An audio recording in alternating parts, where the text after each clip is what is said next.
my dear viewers. Today we are discussing about short run costs and cost curves.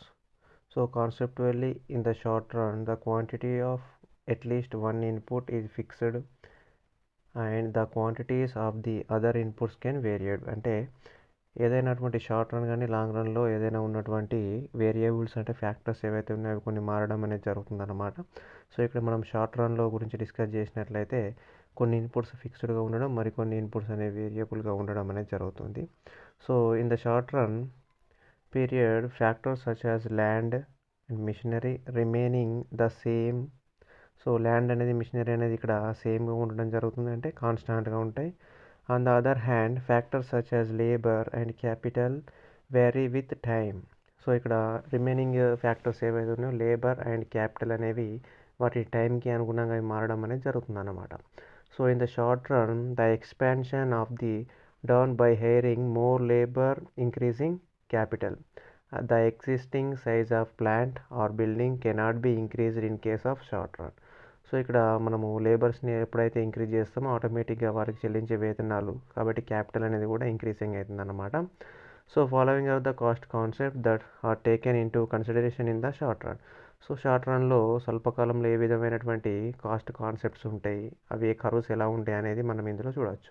Number 1 వచ్చేసి total fixed cost. So total fixed cost line అనేది OX యాక్సిస్కి ప్యారలల్గా ఉండడం జరుగుతుంది. అవి ఎలా ఉంటుందనేది ఒకసారి కింద చూద్దాం మన ఎక్స్ప్లెనేషన్లో. So refer to the cost that remaining fixed in the short period. అంటే ఫిక్స్డ్ ఉన్నటువంటి ఫ్యాక్టర్స్ అనేవి లేబర్ అండ్ క్యాపిటల్ కాకుండా మిగిలినవి కాన్స్టాంట్గా ఉంటాయి. This cost do not change with the change in the level of output. For example rents, interest and salaries. So అవి ఎప్పుడైతే వాటికి అనుగుణంగా అంటే ఫ్యాక్టర్స్ ఏ విధంగా అయితే మనం ఇంక్రీజింగ్ డిక్రీజింగ్ చేసుకుంటే వాటి లెవెల్కి అనుగుణంగా చేంజ్ అవ్వడం అనేది జరుగుతుంది. కాబట్టి ఈ షార్ట్ రన్ వల్ల చేంజ్ అవ్వడం అనేది ఏమి ఉండదు అన్నమాట. So in the words of Ferguson, total fixed cost is the sum of short run explicit and fixed cost and implicit cost. Already మనము ఎక్స్ప్లిసిట్ అంటే కాస్ట్ ఏంటి అండ్ ఇంప్లిసిట్ కాస్ట్ అంటే ఏంటిదని మనం ఇంతకుముందు చూడడం జరిగిందన్నమాట. So these cost also called supplementary cost, indirect cost and overhead cost, historical cost and unavoidable cost అన్నమాట. సో దీన్నే మనము ఇండైరెక్ట్ కాస్ట్ అని, సప్లిమెంటరీ కాస్ట్ అని, ఓవర్ హెడ్ కాస్ట్ అని, హిస్టారికల్ కాస్ట్ అని, అన్అవాయిడబుల్ కాస్ట్ అని చాలా రకాలుగా చెప్పుకోవడం జరుగుతుందన్నమాట. సో పైన ఉన్నటువంటి డయాగ్రామ్ ఎక్స్ప్లెనేషన్ అనేది ఇక్కడ కింద ఇవ్వడం జరిగింది, మీరు క్లియర్గా చూసుకోవచ్చు.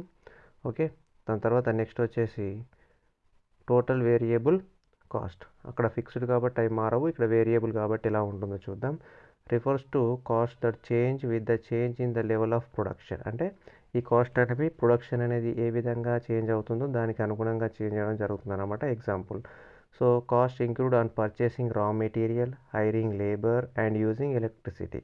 సో ఉత్పత్తి ప్రక్రియలో మనము ఏ ఫ్యాక్టర్ని ఏ స్థాయిలో ఉపయోగిస్తామో ఆ స్థాయిలో ఈ కాస్ట్ అనేవి చేంజ్ అవ్వడం జరుగుతుంది అన్నమాట. According to Ferguson, total variable cost is the sum of amount spends for each of the variable input used. అంటే ఉత్పత్తి ప్రక్రియలో మనం ఏ ఇన్పుట్స్ని ఏ విధంగా వాడుతున్నామో వాటికి ఇచ్చేటువంటి వాటికి ఖర్చు పెట్టేటువంటి మొత్తము కాస్టే మనం ఇక్కడ వేరియబుల్ కాస్ట్ అన్నమాట. If the output is zero the variable cost also zero. అంటే అవుట్పుట్ జీరో అయితే వేరియబుల్ కాస్ట్ అనేది జీరో ఉంటుంది. So these cost are also prime cost, direct cost, avoidable cost అని కూడా అంటాం అన్నమాట. వీటిని మనము అవాయిడబుల్ కాస్ట్ అని, డైరెక్ట్ కాస్ట్ అని, ప్రైమ్ కాస్ట్ అని పిలవడం జరుగుతుంది. సో ఇక్కడ టీవీసీ కర్వ్ ఎలా ఉంటుంది, దాని షేప్ ఎలా ఉంటుందని మనం ఇక్కడ డయాగ్రామ్లో చూడవచ్చు. So in this diagram on the OX axis we are taken quantity and OY axis we are taken cost. So ఇక్కడ క్వాంటిటీ లెవెల్స్ అనేవి 1 to 10 వరకు, అదేవిధంగా కాస్ట్ అనేవి 10 to 50 వరకు ఉన్నాయి అన్నమాట. సో ఇక్కడ మనము క్లియర్గా గమనించినట్లయితే వేరియబుల్ కాస్ట్ అనేది ఒకసారి పెరగడం కానీ తగ్గడం కానీ జరుగుతుందని గమనించవచ్చు. సో ఇలా వేరియబుల్ కాస్ట్ అనేది షార్ట్ రన్లో ఉన్నటువంటి ఫ్యాక్టర్స్లో మార్పు అనుగుణంగా జరగడం అనేది జరుగుతుందని మనం ఇందాక డిస్కస్ చేయడం జరిగింది. అండ్ నెక్స్ట్ వచ్చేసి total cost. Total cost is nothing but involves the sum of TFC and TVC values. So TVC and టీఎఫ్సీని మనము ప్లేస్ చేసి వచ్చేదే టోటల్ కాస్ట్ అన్నమాట. ఈ టోటల్ కాస్ట్ అనేది ఎలా ఉంటుంది అనేది మనం ఒకసారి చూద్దాం. So TC also changes with the changes in the level of output. అంటే టీసీ అనేది కూడా ఎలా చేంజ్ అవుతుంది అని అంటే అవుట్పుట్ లెవెల్స్ని ఆధారంగా చేసుకొని మాత్రమే చేంజ్ అవుతుందన్నమాట. సో ఫిగర్లో మనం ఒకసారి క్లియర్గా గమనించవచ్చు ఏ విధంగా ఉంటుందనేది. సో ఇక్కడ టీసీ అండ్ టీవీసీ కర్వ్స్ అనేవి సేమ్ షేప్లో ఉండడం జరుగుతుందన్నమాట. టీఎఫ్సీ మాత్రం ఎప్పుడు కాన్స్టాంట్గా స్థిరంగా ఉంటుంది. సో వేరియబుల్స్లో ఏ విధమైనటువంటి మార్పులు వస్తే ఒకవేళ తగ్గినట్లయితే తగ్గుతూ అదేవిధంగా పెరిగినట్లయితే పెరుగుతూ మార్పులు అనేవి రావడం గమనించవచ్చు అన్నమాట. సో నెక్స్ట్ వచ్చేసి average fixed cost. So AFC refers to the per unit fixed cost of production. దీన్ని మనం ఏమంటామంటే యావరేజ్ అంటే ఒక్క యూనిట్కి అంటే ఒక వస్తువు ఉత్పత్తి చేయడానికి పర్టికులర్ అయినటువంటి ఉత్పత్తి ఖర్చునే మనం ఇక్కడ యావరేజ్ ఫిక్స్డ్ కాస్ట్ అంటాం.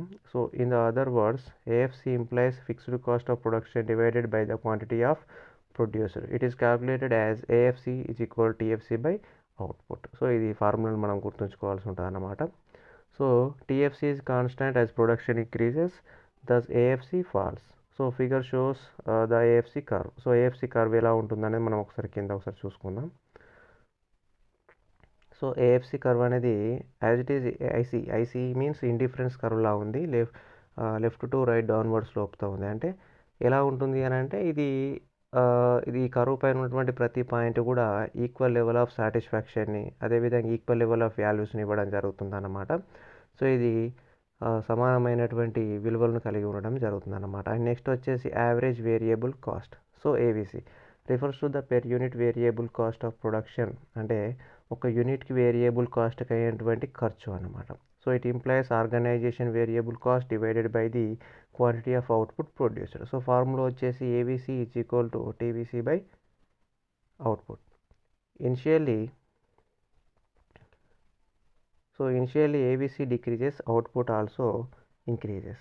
సో ఎప్పుడైతే ఏవిసి అనేది డిక్రీజ్ అయ్యేదో అవుట్పుట్ అనేది ఇంక్రీజ్ అవ్వడం. After a certain point of time AVC increases with respect to the increases in the output. Thus it is a U shaped curve as shown in the figure. అంటే ఇది you షేప్లో ఉంటుంది. ఎలా ఉంటుందో చూద్దాం.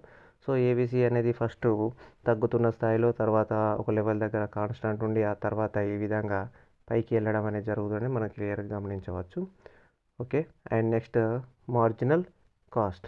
So refers to the addition to the total cost of producing an additional unit of the product. Marginal cost is calculated as MC is equal to TCN minus TCN minus 1.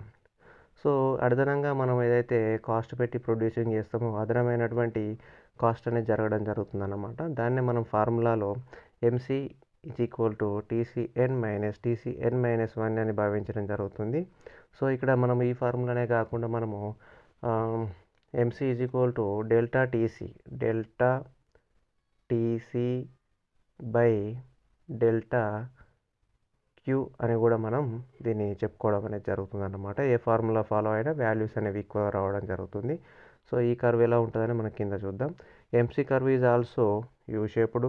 So ఇక్కడ మనం ఇందాక చూసినట్లు ఏం curve అది AVC curve ఏ విధంగా అయితే you షేప్లో ఉందో ఇక్కడ ఉన్నటువంటి MC కర్వ్ కూడా యూ షేప్లో ఉండడం జరుగుతుంది. As marginal cost initially decreases as output is increased. Okay.